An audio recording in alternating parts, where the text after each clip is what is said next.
Okay, so I'm going to read to you guys Mutation Episode 1. It's at a 520 Lexile level. So some of you may be a higher Lexile level, some of you may be a lower Lexile level. That's fine. It's just going to change a little bit. So if you see me reading things that you have or that you don't have in the story, or that you have more of, maybe another paragraph, couple more sentences, that's because it's at a different Lexile level. So the fiction story is called Mutation, Episode 1. Episode 1, A Frightened Mouse. Mom looked worried. I don't like the idea of leaving you both here alone while your father and I go shopping, she said. You're sure you'll be all right? We had just gotten to the cabin to start our vacation after an endless car ride. The last thing I wanted to do was get back in the car to go get groceries. Mom, stop worrying. It's totally fine, I assured her. I want to stay here and explore around the cabin a little. Maybe I can find some cool rocks. Just make sure you don't go too far and keep an eye on your brother, Dad told me. I glanced at TJ, who was sitting at the worn-out kitchen table, his eyes glued to one of his comic books. He pushed his glass further up the bridge of his nose. His glasses further up the bridge of his nose. He might as well have been at home. That shouldn't be too hard, I said, smirking. TJ's about as excited as a wet noodle. Hey, I'm right here, you know. I can hear you, TJ said, without looking up. I want to copy this picture of Superman into my sketchbook. You can explore by yourself.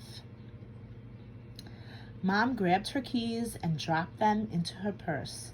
She looked from TJ to me and back at TJ again. Come on, you two, get along.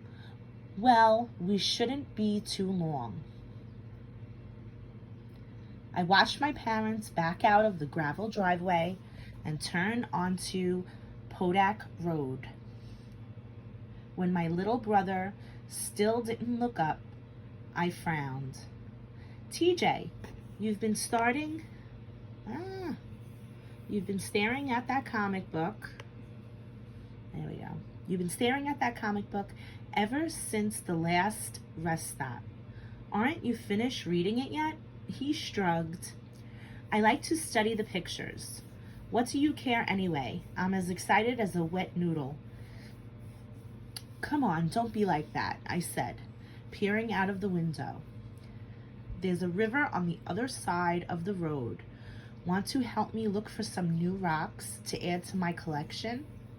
I guess, but I don't want to wander off too far. Mom and Dad said stay close to the cabin. And we should stay close to the cabin, I thought.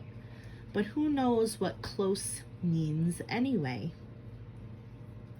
We crossed Pontac Road, trekking toward the sounds of gurgling water. My feet crunched over dried maple leaves and twigs. Through the trees to my right, I made out a large, odd building. Hey, look at that, I pointed. TJ stopped and pushed up his glasses. I thought we were going to explore by the river. There's like a million buildings at home. Who cares about this one? It looks deserted. Let's just see what it is. I made my way to the building, knowing that TJ would follow, not wanting to be left behind.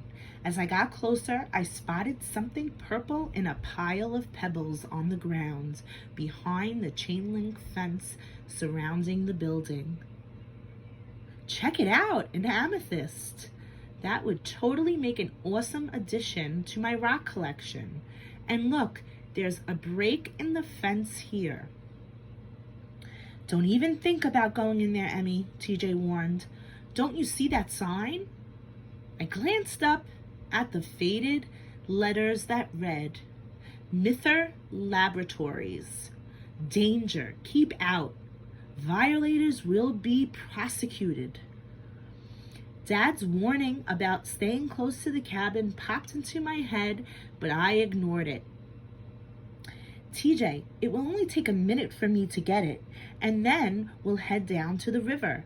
Before my brother could talk me out of it, I squeezed through the fence. The rock was mixed in a pile of other pebbles and gravel, but there was a funny hole in a hill of dirt next to it. When I reached for the amethyst, a white mouse darted out.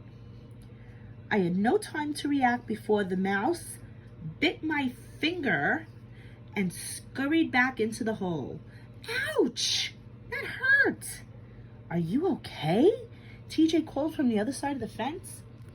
I knew something like this would happen. Let's get out of here. A tiny cut where the mouse nicked the skin was bleeding. I stuck my throbbing finger in my mouth and looked at TJ. He winced. It doesn't hurt, just tingles a little. I shook my hand and pressed it against my jeans. Then I squeezed it through the fence. Then I squeezed back through the fence. TJ acted all weird and backed away when he saw my face.